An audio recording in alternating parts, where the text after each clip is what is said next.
You're listening to Skeptoid. I'm Brian Dunning from Skeptoid.com.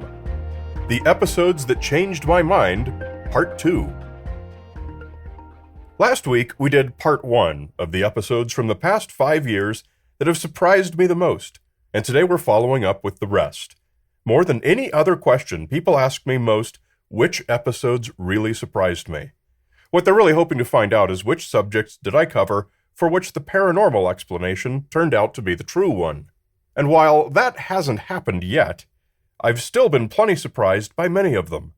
Counter to popular opinion, I do not sit down each week and twist my mustache with the evil intent of disproving some popular story. Believe it or not, I truly do let the research lead me wherever it will, preconceived notions aside. The world is plenty strange enough without having to make up paranormal stories. So let us now continue with our list of surprising Skeptoid episode outcomes with episode number 781, Space Junk, The Real Risk and What to Do About It. When I sat down to write an episode characterizing the true nature of the space junk problem, I reasoned that the doom and gloom scenarios were likely overblown. Space is very, very big, and the stuff we've launched up into orbit is very, very small. The chances of any two objects colliding is remote, and I figured the chances of that cascading and going haywire were virtually impossible. After all, media loves to report the sensationalized version of everything, and I figured that the space junk problem was just one more such example. Mathematics, it turns out, is hard to argue with, and all of those bits orbiting can be described mathematically. What I thought seemed reasonable suddenly became irrelevant. It's certainly irrelevant at NASA's Orbital Debris Program Office, where simulations are running on supercomputers around the clock. The outlook was not only the complete opposite of what I expected it would be, it was also sobering to the point of being depressing. It's not a good outlook. Turns out that what's called a Kessler syndrome, collisions creating new debris faster than it can fall to Earth, resulting in an unrecoverable chain reaction, is more likely a matter of when than if. It may take nothing more than one more anti-satellite weapon test to render our near-Earth orbit space unusable for generations. I hate being wrong sometimes more than others. Episode number 841, Nazis and the Occult.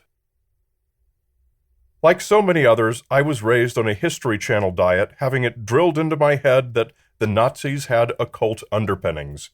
I'd heard enough specifics that when this episode came up in the queue, I expected it would confirm the basic idea and would be filled with examples showing just how far overboard the Nazis had gone. Because surely, things as macabre as concentration camps and the Holocaust could only be explained by a sort of evil occult dogma. So I admit that I was surprised to learn that no, virtually this entire concept was invented by post-war authors, feeding the public's fascination with this monstrous regime. And of course, I recognized right away that I shouldn't have been surprised at all. So many stories go this way. Whenever we have a widespread belief in some sensational historical event, with a lot of books written about it in the interim, my experience has taught me that it's a virtual lock that that history was far more mundane before the imaginative authors got their turn at it.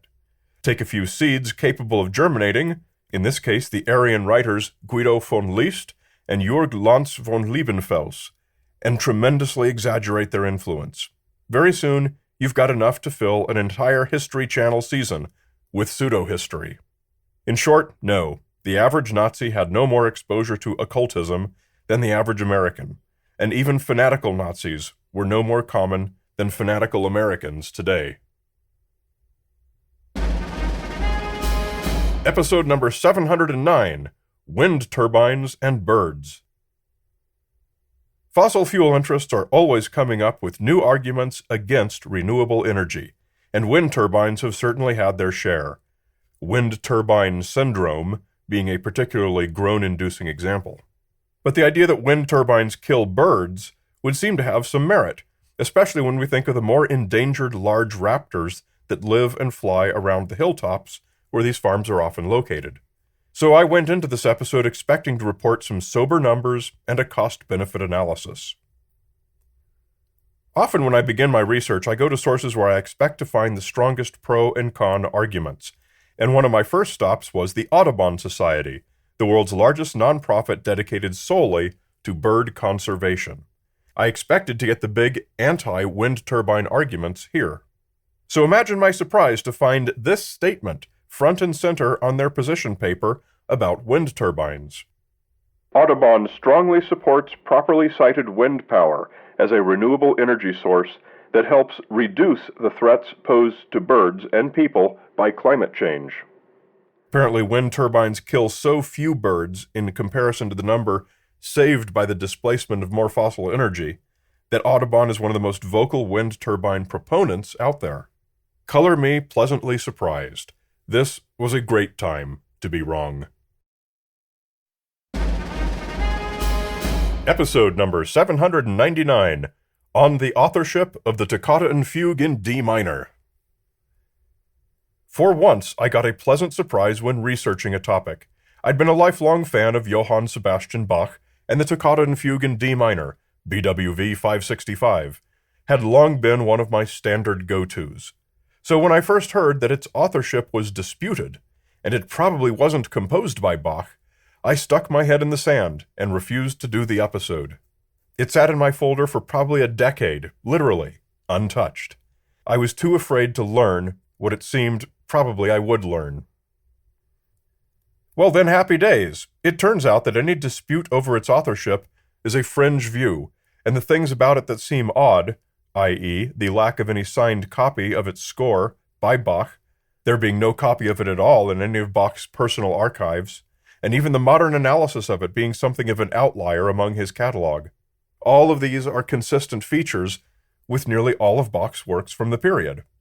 Really capping it off, though, is the fact that its best-known original score, with the name J.S. Bach proudly and boldly listed as the composer, was penned by one Johannes Rink, a student of one of Bach's friends, all of whom cruised in the same small circle of noteworthy organists in that time and place. It's simply not plausible that Rink's most famous transcription would be misattributed among the people who all knew each other and worked together. Bach probably composed it at the age of 17, perhaps the most incredible fact in the whole canon, a time at which he rarely preserved scores which were not suitable for teaching. Episode number 683, Prehistoric Supersonic Monster Tides. Many times over the years I had heard that in the Earth's earliest days, the moon was much closer and orbited much faster.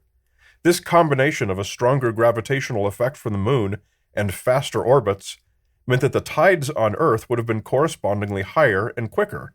In fact, by the numbers, they would have been terrifyingly high tides, possibly kilometers high, and moving so quickly that each tide would have constituted a wall of white water moving at supersonic speeds, obliterating everything in its path, multiple times per day. The first surprise was that there was surprisingly little work published on this in the geophysical literature. I knew the numbers did indeed support the existence of these catastrophic mega-disaster tides, and that's indeed a fact. But to get a decent episode out, I had to have some supporting citations. The problem is that so soon after the collision of Gaia and Theia that resulted in the Earth and the Moon, conditions were reset to balls of lava, and the geophysical record was so murky it didn't really support much academic research. Well, I finally found what I needed, just barely. And interestingly, the same problem that caused a lack of data also provided the answer. You'd need to listen to the episode to get the full story, but the short version is that when the Earth and Moon were close enough for supersonic monster tides, which they indeed were, Earth was still far too hot from the collision for liquid water to exist. By the time it was cool enough, the Moon had already orbited out far enough that the tides were scarcely bigger than they are today. So it turned out to be another case of learning I'd always been wrong, but for a reason I'd have never guessed. Episode number 744, Phineas Gage on Second Thought. Phineas Gage was the man who, in 1848, had an iron rod shot through his skull, resulting in a horrific brain injury. He amazingly recovered, but the first thing anyone knows about this story is that his personality changed drastically. A personable fellow before the accident, he was coarse and cruel afterward. The case literally launched the science of neurology, as it was the first time that doctors realized the connection between the brain and the mind. I knew this fact about the case as well as anyone. Well, I was surprised, as was anyone else who listened to the episode, because it turned out that we were all wrong. Later studies of the documentation of Phineas's injury, recovery, and later life tell a very different story than the one I thought I knew. Turns out that the evidence his personality changed is very thin and dubious, while the evidence that he retained his faculties and personality is quite robust. The popular version of his story has to do with how it was reported at the time, and how that reporting informed the early literature, and how that early literature informed today's textbooks, many of which still give the old, debunked version of the story as fact. So there we have it, the rest of the episodes that surprised me the most.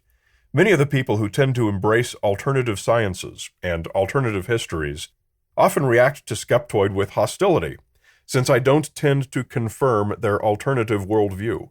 They charge me with blind loyalty to scientism or dogma or the orthodoxy.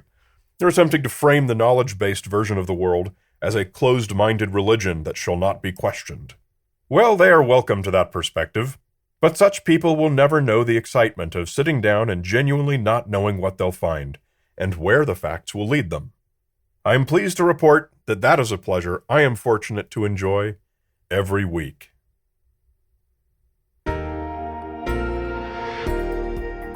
I'm also fortunate to interact with our premium supporters, such as Darren Ockshire, the best beer brewer in a 3-block radius, the John A. Wasser and Robin B. Humes Foundation, David Bullman, and Alexander Schäuble. Your monthly micropayments are what keep Skeptoid afloat. Becoming a premium member is the best way to enjoy Skeptoid. Not only do you get a special sponsor-free podcast feed, you can also get the nifty Skeptoid USB 3.0 flash drive, preloaded with all the podcasts and movies we've ever produced. It's easy to get. Just come to Skeptoid.com and click Go Premium. You're listening to Skeptoid, a listener-supported program. I'm Brian Dunning from Skeptoid.com.